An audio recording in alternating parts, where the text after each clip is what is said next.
जय हिंद फ्रेंड्स, मैं आदित्य स्वागत करता हूं आपका आपके अपने चैनल स्टडी विद आदित्य में। दोस्तों, आज इस चैनल के माध्यम से बिहार स्पेशल जीके और साथ ही साथ करंट अफेयर्स की बात की जाएगी। दोस्तों, ये मेरी 5वीं क्लास है। अगर अभी तक आपने 4 क्लास नहीं देखी है तो प्लेलिस्ट में जाकर उन चारों क्लासों को भी देख सकते हैं और साथ ही साथ सामान्य अध्ययन और सामाजिक विज्ञान से संबंधित प्रश्नों को भी प्लेलिस्ट में जाकर देख सकते हैं। दोस्तों, इस चैनल के माध्यम से मैं डेली 25 सवालों को लेकर आता हूं जो कि बिहार स्पेशल जीके और करंट अफेयर से संबंधित होती है। इसलिए अगर अभी तक आपने चैनल को सब्सक्राइब नहीं किया है तो चैनल को सब्सक्राइब जरूर कर ले।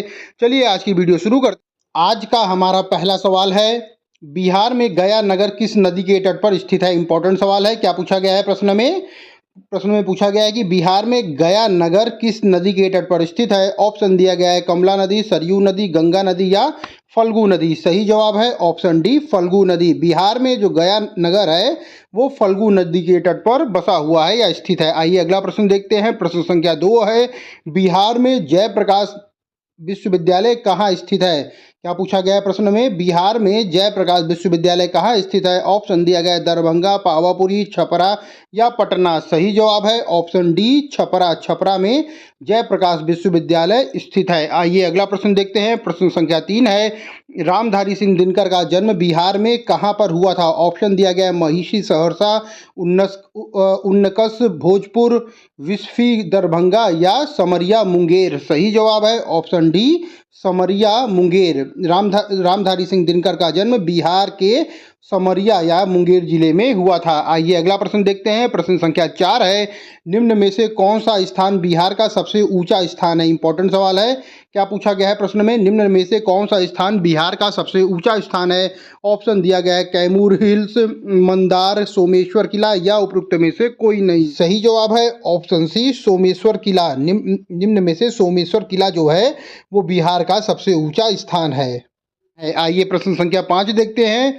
इसमें पूछा गया है कि बिहार में बुद्ध की ताम्र मूर्ति कहाँ से प्राप्त हुई है। ऑप्शन दिया गया है दीदारगंज, पटना, वैशाली से, सुल्तानगंज से या बोधगया से। सही जवाब है ऑप्शन सी, सुल्तानगंज से प्राप्त हुई है। क्या प्राप्त हुई है, बिहार में बुद्ध की ताम्र मूर्ति जो प्राप्त हुई है वो सुल्तानगंज से प्राप्त हुई है। आइए अगला प्रश्न देखते हैं। प्रश्न संख्या 6 है, बिहार के पहले हरिजन मुख्यमंत्री कौन थे। इंपॉर्टेंट सवाल है। क्या पूछा गया है, बिहार के पहले हरिजन मुख्यमंत्री कौन थे।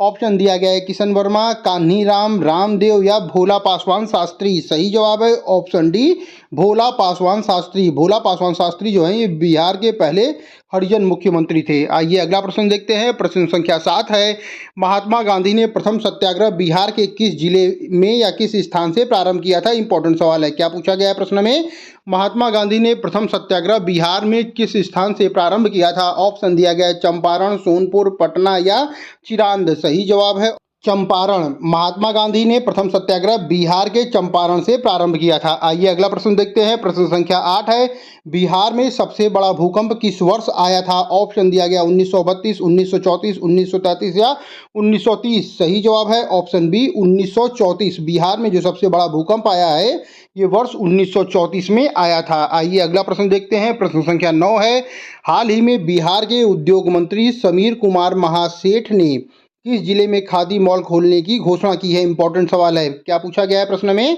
हाल ही में बिहार के उद्योग मंत्री समीर कुमार महासेठ ने किस जिले में खादी मॉल खोलने की घोषणा की है।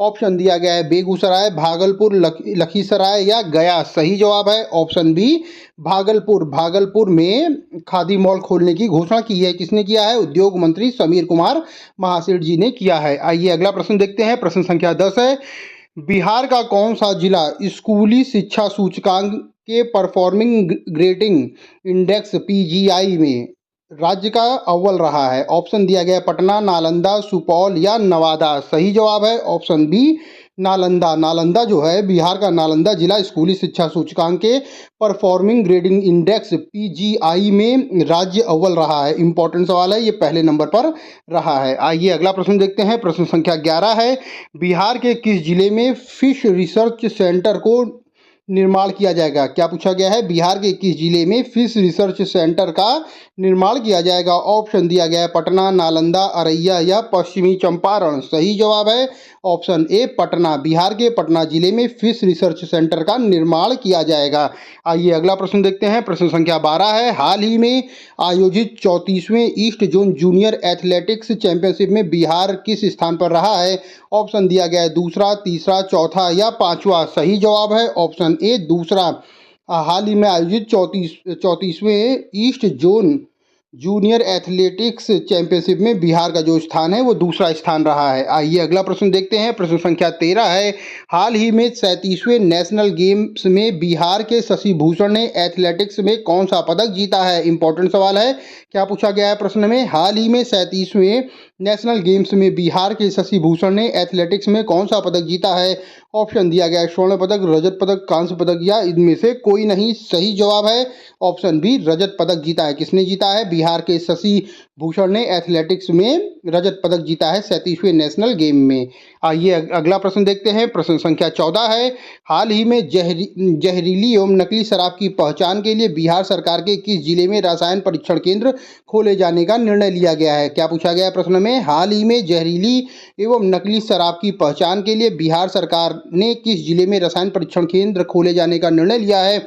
ऑप्शन दिया गया पूर्णिया, सहरसा, पटना या बक्सर। सही जवाब है ऑप्शन बी सहरसा। बिहार के सहरसा जिले में नकली और जहरीली शराब की पहचान के लिए रसायन परीक्षण केंद्र खोले जाने का निर्णय बिहार सरकार के द्वारा लिया गया है। ये अगला प्रश्न देखते हैं। प्रश्न संख्या 15 है, उत्तर बिहार का सबसे बड़ा कौशल प्रशिक्षण केंद्र किस जिले में खोला जाएगा? ऑप्शन दिया गया है मुजफ्फरपुर, भागलपुर, पश्चिमी चंपारण या दरभंगा। सही जवाब है ऑप्शन ए मुजफ्फरपुर। उत्तर बिहार का सबसे बड़ा कौशल प्रशिक्षण केंद्र जो है वो मुजफ्फरपुर में खोला जाएगा। प्रश्न संख्या 16 है, किस देश ने हाल ही में रूस के वैगनर ग्रुप को आतंकवादी संगठन घोषित किया है? सबसे पहले तो आप लोग को ये ध्यान रखना है कि वैगनर ग्रुप जो है ये रूस का है और इसको किसने आतंकवादी संगठन घोषित किया है, ये प्रश्न में पूछा गया है।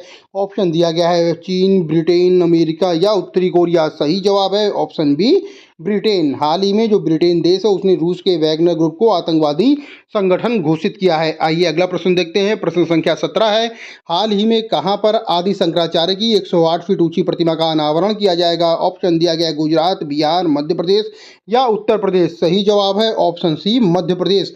हाल ही में मध्य प्रदेश में आदि शंकराचार्य की 108 फीट ऊंची प्रतिमा का अनावरण किया जाएगा।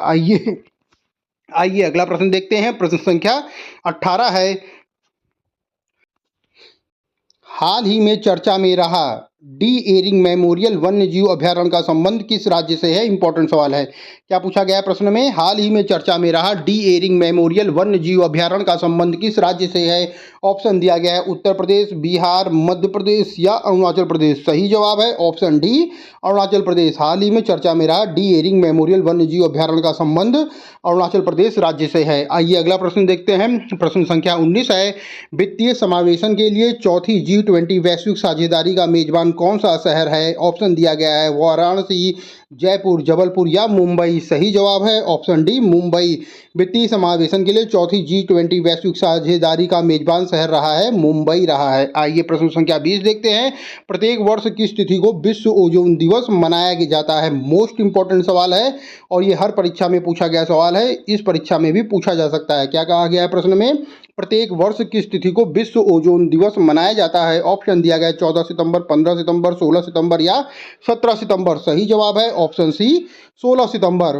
प्रत्येक वर्ष 16 सितंबर को विश्व ओजोन दिवस जो है वो मनाया जाता है। आइए प्रश्न संख्या 21 देखते हैं।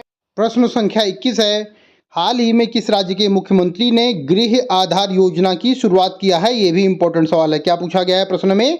हाल ही में किस राज्य के मुख्यमंत्री ने गृह आधार योजना की शुरुआत किया है? ऑप्शन दिया गया है असम, उत्तर प्रदेश, कर्नाटक या गोवा। सही जवाब है ऑप्शन डी गोवा। गोवा राज्य के मुख्यमंत्री ने गृह आधार योजना को शुरू किया है। दोस्तों इस सवाल को आप लोग याद रखिएगा, परीक्षा में ये सवाल पूछा जा सकता है। संख्या 22 है, हाल ही में दिव्य कला मेला कहाँ आयोजित किया जाएगा? इंपॉर्टेंट सवाल है। क्या पूछा गया है प्रश्न में? दिव्य कला मेले का आयोजन कहाँ किया जाएगा? ऑप्शन दिया गया है जयपुर, लखनऊ, भोपाल या वाराणसी। सही जवाब है ऑप्शन डी वाराणसी। दिव्य कला मेले का आयोजन जो है वो वाराणसी में किया जाएगा। आइए अगला प्रश्न देखते हैं। प्रश्न संख्या 23 है, हाल ही में चर्चा में रहा डेनियल जो तूफान है उसके कारण किस देश में विनाशकारी बाढ़ की घटना देखी गई है? ऑप्शन दिया गया है लीबिया, सोमालिया, केन्या या जिबूती। सही जवाब है ऑप्शन ए लीबिया। हाल ही में चर्चा में रहा तूफान डेनियल के कारण लीबिया देश में जो है वो विनाशकारी बाढ़ की घटना को देखा गया है। प्रश्न संख्या 24 है, किस नगर निगम ने हाल ही में रद्दी और सूखे कचरे के बदले पैसा देने की व्यवस्था को शुरू किया है? इंपॉर्टेंट सवाल है, बिहार की परीक्षा के पर्पज से क्या पूछा गया है? किस नगर निगम ने हाल ही में रद्दी और सूखे कचरे के बदले पैसा देने की व्यवस्था को शुरू किया है? ऑप्शन दिया गया पटना नगर निगम, दिल्ली नगर निगम, लखनऊ नगर निगम या इंदौर नगर निगम। सही जवाब है ऑप्शन ए पटना नगर निगम। पटना नगर निगम ने हाल ही में रद्दी और सूखे कचरे के बदले पैसा देने की व्यवस्था को शुरू किया है। ऑप्शन ए इसका सही जवाब है। आइए आज का अंतिम प्रश्न देखते हैं। प्रश्न संख्या 25 है, हाल ही में किस राज्य के मुख्यमंत्री ने मुख्यमंत्री संपूर्ण पुष्टि योजना शुरू की है? ऑप्शन दिया गया कर्नाटक, उड़ीसा, उत्तर प्रदेश या मध्य प्रदेश। सही जवाब है ऑप्शन बी उड़ीसा। हाल ही में उड़ीसा राज्य के मुख्यमंत्री ने मुख्यमंत्री संपूर्ण पुष्टि योजना को शुरू किया है। बी आंसर इसका सही है। दोस्तों हमारी आज की वीडियो यहीं समाप्त होती है। अगर आप चैनल में नए हैं तो चैनल को लाइक करें, शेयर करें और सब्सक्राइब जरूर कर लें, क्योंकि इस चैनल के माध्यम से मैं डेली बिहार करंट अफेयर्स, साथ ही साथ सामाजिक अध्ययन और सामाजिक विज्ञान की क्लास लेकर आता हूं, जो कि पॉइंट टू पॉइंट होती है और एमसीक्यू टाइप में भी होती है, जो कि परीक्षा के लिए बहुत ही अधिक इंपॉर्टेंट होती है। इसलिए अगर अभी तक आपने चैनल को सब्सक्राइब नहीं किया है तो चैनल को सब्सक्राइब जरूर कर लें। Study with Aditya. Thank you friends. जय हिंद फ्रेंड्स।